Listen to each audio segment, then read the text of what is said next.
നെഞ്ചുവേദനയും ശ്വാസം മുട്ടലൊക്കെ പതിവായപ്പോൾ ഇനിയുള്ള കാലം നാട്ടിൽ നിൽക്കാന്ന് വിചാരിച്ച് 37 കൊല്ലത്തെ പ്രവാസവും മതിയാക്കി മക്കളടുത്തേക്ക് പോയതാ. ഒരു മാസം തികഞ്ഞില്ല. തറവാട്ടിലുള്ള ചെറിയ മോന്റെ വക ഒരു തമാശ.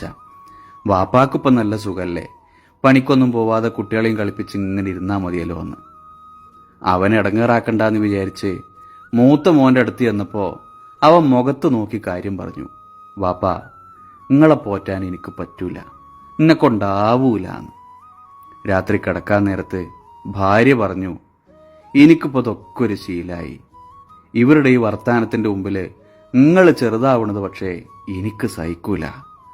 ഉറങ്ങാതെ രണ്ടുപേരും നേരം വെളുക്കണത് വരെ ആലോചിച്ചു. 62ാമത്തെ വയസ്സില് വീണ്ടും പ്രവാസത്തിന്റെ പെട്ടി കെട്ടി. പടിയിറങ്ങി തിരിഞ്ഞു നോക്കിയപ്പോ ഉമ്മറ പടിയിൽ ഭാര്യ മാത്രം. ആയുസിൽ ഇനിയൊരു പക്ഷേ ജീവനോടൊരു കൂടിക്കാഴ്ച ഉണ്ടാവില്ല എന്ന് വിചാരിച്ചിട്ടോ എന്തോ ഗേറ്റ് കഴിയുന്നത് വരെ കണ്ണ് ചിമ്മാതെ അവര് നോക്കി നിന്നു. വണ്ടിയിൽ കയറിയപ്പോൾ അയാൾ ഓർത്തത്, എത്ര വൈകിയാലും വാപ്പാനെ കാത്തിരിക്കാറുണ്ടായിരുന്നേ. ആദ്യമായിട്ട് ഗൾഫിലേക്ക് പോന്നപ്പോ ഭാര്യയേക്കാൾ കരഞ്ഞ 2 ആൺമക്കള് തനിക്കുണ്ടായിരുന്നല്ലോ എന്നാ.